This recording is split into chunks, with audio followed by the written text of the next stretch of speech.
اللہ رب العالمین والصلاة والسلام علی سید المرسلین اما بعد فاعوذ باللہ من الشیطان الرجیم بسم اللہ الرحمن الرحیم۔ شرعی مسائل اور ان کا حل، سوال جواب کی روشنی میں اس کا 29واں سلسلہ ہے۔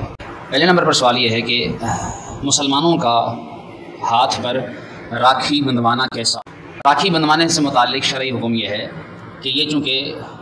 کافروں کا یعنی ہندوؤں کا مذہبی تہوار نہیں ہے بلکہ ان کی ایک رسم ہے،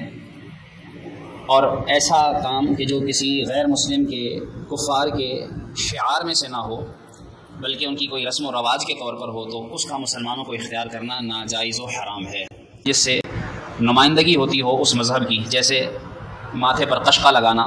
ٹیکا لگانا، یا زنار باندھنا، جیسے ان کے پیشوا ایک پٹا باندھتے ہیں کمر پر، تو اس طرح کا کوئی ایسا ان کا مذہبی شعار اختیار کرنا یہ کفر ہے۔ کہ مسجد کے چندے سے چراغاں کرنا ہو عید میلاد النبی کے موقع پر، یا بڑی راتوں جیسے شب معراج یا شب برات، شب قدر اور اس طرح کے مواقع پر، یا کوئی محفل ہوئی ہے اس میں چراغاں ہو رہا ہے، تو یہ کرنا کیسا؟ اس کا کیا حکم ہے؟ کا چندہ، مسجد کی رقم جو لوگ مسجد کے لیے دیتے ہیں، تو اس سے ان کا مقصود یہی ہوتا ہے کہ مسجد کے جو بنیادی ضروری کام ہیں، جیسے مسجد کے بل، بجلی کے، گیس کے،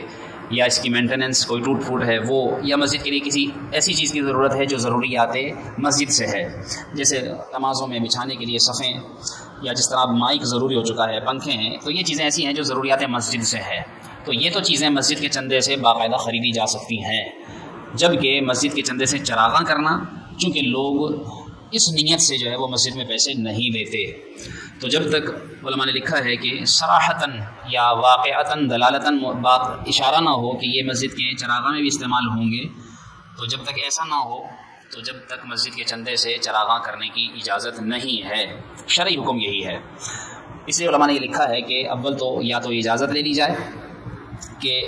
ہم اس مسجد کے اندر جو آپ چندہ دے رہے ہیں اس سے ہم یہ کام بھی کریں گے، لائٹنگ کریں گے، یا جو ہے وہ بندہ دینے والا خود کہے کہ میں یہ اس لیے دے رہا ہوں کہ اس میں آپ مسجد میں جو بھی کام ہو، جیسا بھی کام ہو، اس میں آپ لگا سکتے ہیں، تب تو جو ہے وہ یہ دلالتاً یا صراحتاً اجازت ہو، تب تو یہ کام ہو سکتا ہے، بصورت دیگر اس کی اجازت نہیں ہے۔ مفتی امجد علی اعظمی رحمۃ اللہ تعالی علیہ نے بہار شریعت میں اس کی طرف اشارہ کیا ہے کہ یا تو پھر جو جس سے چندہ لیا جا رہا ہے اس سے اجازت لے لی جائے، یا پھر باقاعدہ کسی مخیر حضرت سے کہہ دیا جائے جن کو اللہ پاک نے نوازا ہے، کہ ان سے کہا جائے کہ بھائی آپ یہ کام کروا دیں، تو وہ اپنی طرف سے وہ مسجد کا چراغاں کا کام کروا دیں وغیرہ وغیرہ، جس طرح اس میں علماء نے یہ بھی لکھا ہے کہ جیسے بڑی راتوں میں محفل ہوئی اس کے بعد شیرینی وغیرہ کا انتظام کرنا، علماء نے لکھا ہے کہ یہ بھی مسجد کے چندے سے کرنے کی اجازت نہیں ہے۔ مسجد میں عموماً محافل میلاد جو ہے وہ نہیں ہوتی، محافل باہر بھی ہوتی ہیں، اور لوگ جو ہے وہ ان کے ذہن میں کہیں یہ نہیں ہوتا کہ ہم مسجد کے اندر شیرینی کے لیے چندہ دے رہے ہیں، تو اس لیے مسجد کی بنیادی ضرورتوں کے لیے مسجد کا چندہ استعمال کیا جا سکتا ہے۔ چراغاں، شیرینی، ایسے ہی واعظ کی اجرت، جیسے کوئی بیان کرنے والا بلایا تو اس کو اجرت دے رہے ہیں، لفافہ دے رہے ہیں، یا اس سے کوئی اجارت ہوا ہے تو وہ اجرت دے رہے ہیں، یا حافظ ہے وہ تراویح سناتا ہے تو اس کی تراویح کی اجرت جس طرح باقاعدہ مسجد کے چندے سے نہیں دی جاتی، عام طور پر ہم نے دیکھا ہوگا رمضان میں باقاعدہ آخری 10 دنوں میں اعلانات کیے جاتے ہیں اور پھر لوگوں سے ختم قرآن کے نام سے چندہ جمع کیا جاتا ہے، تو یوں جو ہے وہ ان کاموں کے لیے مسجد کے چندے کو استعمال نہیں کیا جا سکتا، جبکہ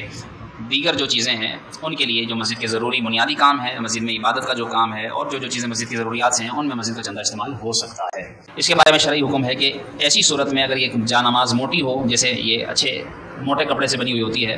یا ایسا دبیز کپڑا ہو جس کے اندر جو ہے وہ اگر بچھانے سے اس کی جو نیچے نجاست ہے اس کی رنگت یا اس کی بو اوپر نہ آئے، یعنی وہ نیچے ہی رہ جائے اور پھر یہ جانماز اوپر ہی رہے اور اس میں کوئی ایسی چیز ظاہر نہ ہو، تو پھر ایسی صورت میں جانماز اس نجاست والی جگہ پر بچھا کر نماز پڑھ سکتے ہیں۔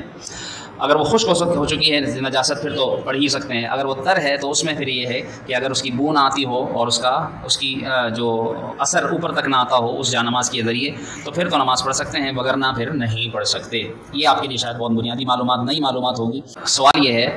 کہ کسی کو صحیح قرآن پڑھنا نہیں آتا اور وہ پڑھنا سیکھ بھی نہیں رہا، اور پھر وہ نماز پڑھے گا تو اس کی کوئی نماز قبول ہوگی یا نہیں، اور اگر پڑھے گا تو کیا وہ واجب الاعادہ ہوں گی؟ ظاہر سی بات ہے کہ علماء نے اس بارے میں واضح لکھا ہے، جیسے دعائے قنوت کے بارے میں ہے کہ اگر وہ سیکھ رہا ہے تب تو اس کو دعائے قنوت کی جگہ جب تک پوری دعائے قنوت یاد نہیں ہوتی، ایک لفظ، دو لفظ، چار لفظ، ایک آدھی لائن جب تک یاد ہے وہ اتنی پڑھے، اور اس کی جگہ پھر وہ اللہم رب اغفر لی یا سورہ اخلاص یا اور بھی کوئی جیسے سورہ فاتحہ یا کوئی دعائے معصورہ دعا کی نیت سے وہ پڑھ سکتا ہے۔ جب کہ وہ اس دعائے قنوت کو یاد کرنے کی کوشش کر رہا ہو۔ تو زمانہ کوشش میں جس طرح اس کی اجازت ہے، ایسے ہی اگر کسی کو قرآن صحیح پڑھنا نہیں آتا، ایسا قرآن کہ جس کے ذریعے نماز صحیح ہو جائے، کم از کم جتنی قراءت کرنا نماز میں فرض ہے اتنا فرض قرآن اس کو صحیح پڑھنا نہ آتا ہو اور وہ پڑھنا سیکھ رہا ہو، تب تو اس کی نمازیں ہو جائیں گی اور نماز واجب الادا بھی نہیں۔ لیکن اگر وہ سیکھ بھی نہیں رہا، اس کو آتا بھی نہیں ہے اور وہ نماز بھی پڑھ رہا ہے، تو ظاہر ہے جب نماز ہی اس کی نہیں ہوگی تو وہ جب ہوئی نہیں نماز تو نہ ہونے کی وجہ سے وہ گناہ گار، نہ سیکھنے کی وجہ سے گناہ گار، اور جب نماز نہیں ہوئی تو نہ ہونے کی وجہ سے نمازیں واجب الادا رہیں گی۔ اس لیے بہت سے لوگ اس میں مبتلا ہیں کہ ان کو سورہ فاتحہ اور اس کے ساتھ جو صورت ملائی جاتی ہے، کم از کم جیسے قرآن کریم کی آخری 10 صورتیں، اتنی تو یاد ہو، ورنہ سورہ اخلاص 2-4 چھوٹی چھوٹی صورتیں، سورہ نصر ہے، سورہ کوثر ہے، سورہ قریش ہے، سورہ فیل ہے، اس طرح کی چھوٹی چھوٹی صورتیں 2-2 لائن کی، 3-3 لائنوں کی، یہ یاد کر لے تاکہ اس کی کم از کم نماز درست ہو جائے۔ اور اس کے لیے اس کا باقاعدہ سیکھنا یہ اس پر فرض ہے، کیونکہ جب نماز فرض ہے تو نماز میں جو جو چیزیں سیکھنا فرض ہیں، جو جو چیزیں فرض ہیں ان کا سیکھنا بھی فرض ہے۔ تو قرآن پڑھنا فرض ہے تو قرآن کو سیکھنا بھی اتنا سیکھنا جتنا نماز میں پڑھنا فرض ہے وہ بھی فرض رہے گا۔ اگر وہ نہیں سیکھتا تو گناہگار بھی ہوگا اور اس کی نمازیں بھی قبول نہیں ہوں گی اور اس کی نمازیں واجب الادا بھی رہیں گی، اس کو دوبارہ پڑھنی ہوگی۔ سوال یہ ہے کہ حضرت خدیجہ رضی اللہ تعالیٰ عنہ کا حضور علیہ الصلوۃ والسلام سے جب نکاح ہوا تو وہ نکاح کس نے پڑھایا اور اس کا مہر کیا تھا؟ علماء نے لکھا ہے کہ اس وقت چونکہ باقاعدہ نکاح مشروع یوں نہیں تھا اسلام میں، جس طرح باقاعدہ دین اسلام کے حضور علیہ الصلوۃ والسلام نے اس وقت چونکہ اعلان نبوت تو فرمایا ہی نہیں تھا، تو وہ نکاح آپ کے چچا ابو طالب نے پڑھایا اور اس کا خطبہ دیا گیا باقاعدہ۔ سوال یہ ہے کہ امام کے ساتھ چوتھی رکعت میں شامل ہوئے تو اب جب اپنی نماز پڑھیں گے تو جب بندہ کھڑا ہوگا، ایک رکعت تو امام کے ساتھ پڑھی، پھر امام سلام پھیر دے گا، وہ بندہ کھڑا ہو جائے گا۔ اب چونکہ یہ کھڑا ہوگا تو اس کی جو ہے وہ اب دوسری رکعت ہے، ایک امام کے ساتھ کیونکہ اس نے پڑھی ہے، اب اس کی دوسری ہے، تو اب یہ ایک رکعت پڑھ کے بیٹھ جائے گا۔ اس طرح 2 رکعتوں کا جوڑا بن گیا، پھر دوبارہ بیٹھنے کے بعد پھر کھڑا ہوگا، پھر دونوں رکعتیں ایک ساتھ پڑھے گا، پھر اس کے بعد آخر میں بیٹھے گا۔ اس میں آسان سی بات یاد رکھنے کے لیے یہ ہے کہ ذہن میں یہ رکھیں کہ آپ کی جو رکعت جیسی نکلی ہے، جیسی قضا ہوئی ہے، جیسی آپ نے نہیں پڑھی، آپ نے وہ رکعت ویسی ہی پڑھنی ہے۔ جیسے جو ہے وہ امام کے ساتھ آپ کی پہلی 3 رکعتیں نکل گئیں تو آپ کی ثنا والی رکعت بھی نکلی، اس کے بعد دوسری بھی، پھر تیسری بھی، اور تیسری رکعت جو تھی وہ بغیر قرات کی، یعنی سورہ فاتحہ صرف اس میں پڑھ سکتے ہیں یا قرات کرنا اس میں چونکہ فرض نہیں ہے۔ تو اس طرح جو رکعت جیسی نکلی ہے، اب جب بندہ کھڑا ہوگا تو اپنی وہ ثنا سے ہی شروع کرے گا، یہ اس کی پہلی رکعت ہے، ٹھیک ہے؟ تو ثنا پڑھے گا، سورہ فاتحہ پڑھے گا، سورت پڑھے گا، پھر بیٹھ جائے گا۔ اب اس کی 2 رکعتیں پوری ہو گئی، ایک اس نے اپنی پڑھ لی، ایک امام کے ساتھ پڑھی تھی، اب دوبارہ کھڑا ہوگا، پھر آپ اس کی گویا کہ اصل اعتبار سے دوسری رکعت ہے، یعنی امام کی جو پہلی رکعت نکل گئی تھی وہ تو اس نے پڑھ لی، اب جو دوسری ہے وہ پڑھے گا کھڑا ہو کے، یعنی سورت پڑھے گا، اس کے ساتھ سورہ فاتحہ پڑھے گا، اس کے ساتھ سورت بھی ملائے گا۔ پھر جب اپنی کھڑا ہو کر اب جب تیسری رکعت پڑھے گا وہ بغیر سورہ فاتحہ کے پڑھے گا۔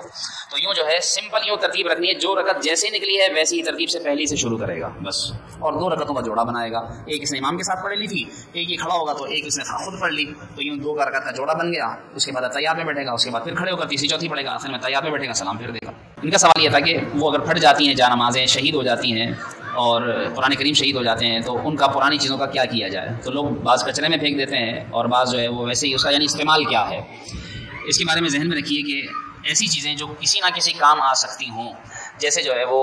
گھروں کے اندر تکیے استعمال ہوتے ہیں تو تکیوں کے اندر جو ہے وہ بور بھرا جاتا ہے، یا اس طرح کے پرانے کپڑے ڈالے جاتے ہیں تو جان نمازیں اس میں بھی ڈالی جا سکتی ہیں، اور وہ چونکہ سر کے نیچے استعمال ہوتی ہیں تو وہ ایک طرح سے ان کا صحیح استعمال ہے، تو ان جگہوں پر استعمال کر لی جائیں۔ یا پھر جو ہے وہ ایسی جگہوں پر کہ جہاں پر کپڑا بچھایا جاتا ہے اور اس جگہ جان نماز بچھا کے رکھ دی جائے اور اس کے اوپر پھر کپڑا ڈال دیا جائے تو وہ جگہ اور زیادہ مناسب لگے گی، پیروں میں نہ آئے، یہ نہ کہ جہاں پر جو ہے وہ پاؤں کوئی چیز بچھائی جا رہی ہے اور اس پر سب چل پھر رہے ہوں، اور خاص طور پر اگر اس پر کعبے کا ایک نقش بنا ہوا ہو یا مدینے کا نقش بنا ہوا یا ویسے کوئی گنبد بنا ہوا ہو تو اس طرح کی چیزوں کو نیچے نہ رکھا جائے، پھر ان کو اٹھا کر کسی ایسی جگہ رکھا جائے کہ یا تو ان کا صحیح استعمال آ جائے یا پھر ان کو ٹھنڈا کروا دیا جائے۔ ان کا سوال یہ ہے کہ اگر کوئی غیر شرعی کام اور اس کو جو ہے وہ جائز سمجھ کر رہا ہے تو غیر شرعی کام کو حلال سمجھنا کفر ہے، اور جب بندے نے کفر کر دیا تو کفر کی وجہ سے اس کا ایمان ضائع ہو گیا، جب اس کا ایمان چلا گیا تو اس کا نکاح بھی چلا گیا، نکاح ٹوٹ گیا، اس کی ساری عبادتیں، فرض حج تھا وہ بھی برباد ہو گیا، ساری نامہ اعمال کی نیکیاں اس کی کفر مٹا دیتا ہے، ساری نیکیاں برباد ہو جاتی ہیں۔ تو اس وجہ سے حکم پھر یہ ہے کہ اس کو حکم یہ ہے کہ وہ ایمان کی بھی تجدید کرے، پھر وہ نکاح بھی دوبارہ کرے، اور اگر حج فرض تھا پہلے اور جو اس نے ادا کیا تھا لیکن اب تو چونکہ کفر کر لیا اس نے تو اب کفر کی وجہ سے اگر دوبارہ اس پر حج فرض ہوا تو اب دوبارہ فرض حج اس کو ادا کرنا ہوگا۔ تو اس لیے جو ہے یہ اس معاملے میں لازمی ذہن میں رکھا جائے کہ کفر کی وجہ سے انسان اپنے نکاح سے بھی ہاتھ دھو بیٹھتا ہے اور اپنی نیکیوں سے بھی، اور ایمان سے تو جاتا ہی ہے۔ تو اس لیے تجدید ایمان کا جیسے پچھلے دنوں سوال بھی ہوا تھا کہ تجدید ایمان ہمیں کرتے رہنا چاہیے، تجدید نکاح کرتے رہنا چاہیے، اور توبہ کی بھی تجدید کرتے رہنا چاہیے۔ روزانہ آئے دن اپنی گناہوں سے توبہ لازمی یہ عادت بنا لیجئے کہ سوتے وقت کم از کم یہ ضرور کہنے کہ یا اللہ اگر مجھ سے آج تک کوئی کلمہ کفر یا کوئی گناہ صادر ہوا ہو تو میں اس سے بیزار ہو کر توبہ بھی کرتا ہوں، اور اے اللہ میری توبہ بھی قبول فرما اور آئندہ مجھے گناہ سے بھی اور کفر سے بھی محفوظ فرما۔ اور پھر کلمہ شریف پڑھے لا الہ الا اللہ محمد رسول اللہ، اور یوں کر کے اپنی تجدید توبہ بھی کرتا رہے۔ نماز جمعہ خواتین پر فرض ہے یا نہیں؟ یاد رکھیے خواتین پر جمعہ فرض نہیں ہے، وہ نماز ظہر ہی ادا کریں گی، اور ان کے لیے حکم یہی ہے ہر نماز میں کہ جب بھی اذان ہو جائے تو اگر مردوں کی جماعت ہو چکے تو پھر اس کے بعد نماز پڑھیں، لیکن اگر انہیں اندیشہ ہو کہ تاخیر ہوگی یا اور کوئی معاملہ پیش آ جائے گا تو پھر ان کے لیے حکم یہ ہے کہ اذان ہوتے ہی نماز پڑھ لیں۔ عورتوں پر نماز عید بھی واجب نہیں ہے، وہ اسی دن نوافل تو پڑھ سکتی ہیں شکرانے کے طور پر، لیکن عید کی نماز جو مردوں پر جس طرح واجب ہے اس طرح ان پر واجب نہیں ہے۔ ایسے ہی جنازہ یہ بھی نماز عورتوں پر فرض نہیں ہے، فرض کفایہ ہے، یہ مرد حضرات پڑھتے ہیں، عورتوں پر نماز جنازہ پڑھنا فرض نہیں۔ حج فرض ہونے کے لیے کیا شرائط ہیں؟ وہ سمپل سی چیز ہے کہ وہ خود کرے یا کوئی اور کروائے۔ سب سے بنیادی چیز یہ ہے کہ من استطاع الیہ سبیلا، قرآن کریم میں ہے کہ جو اس گھر کی طرف جانے کا قصد کرتا ہے تو وہ اتنی طاقت رکھتا ہو کہ جا سکے، یعنی اس کے پاس اتنا خرچ موجود ہو کہ وہ جائے گا تو اس کے اپنے سفر کے اخراجات، آنے جانے کا ٹکٹ، وہاں رہائش کا انتظام، جو بھی خرچ ہوگا کم از کم جو ضروری ہو وہ، اور پیچھے جو اس کے خاندان کے افراد ہیں، اس کی فیملی ہے، اس کے بچے ہیں، اس کے والدین ہیں، اگر وہ ان کی کفالت میں ہیں اس جانے والے کی، تو پھر اس کے پیچھے جانے والوں کے پیچھے چھوڑ کر جن کو جا رہا ہے ان کا بھی سارا خرچہ موجود ہو، جیسے اس کو 20 دن لگیں گے، 50 دن لگیں گے، مہینہ 1.5 مہینہ لگے گا، جتنا بھی لگے تو پیچھے کا اتنا خرچہ پیچھے موجود ہو، ان کے کھانے پینے کا کم از کم جو ضروریات ہیں، تو اتنی چیزیں اگر اس کے پاس اتنا مال ہے تو پھر اس پر حج فرض ہے۔ اب وہ خود کرے یا کوئی اس کو کرا دے، یعنی وہ کہتا ہے بھائی تیرا جتنا خرچہ حج پر آئے گا، یعنی جانے کا بھی اور پیچھے والوں کا بھی یہ میں دیتا ہوں، تو وہ جب اس کو مل رہا ہے تو اب وہ حج ادا کر لے گا تو اس کا حج ادا ہو جائے گا۔ اور زندگی میں حج ایک ہی بار فرض ہے، ایک دفعہ اس نے ادا کر لیا تو اب اس کے بعد دوبارہ اس پر حج فرض نہیں ہے، اور فرض مثال کے طور پر کسی نے اس پر فرض نہیں تھا لیکن اس کو کسی نے کرا دیا، تو ابھی جو کسی نے کرا دیا تو اس پر خود تو فرض نہیں تھا نا، اس کو تو اتنا تو یہ نفلی تھا، لیکن چونکہ اب اس نے جا کر ادا کر لیا حج تو اس کا یہ حج بھی ادا ہو گیا۔ یا رب العالمین، یا اللہ ہمیں اسی طرح علم دین سیکھنے کا ذوق شوق نصیب فرما۔ وصلی اللہ تعالی علی خیر خلقہ محمد وعلی آلہ وصحبہ اجمعین برحمتک یا ارحم الراحمین۔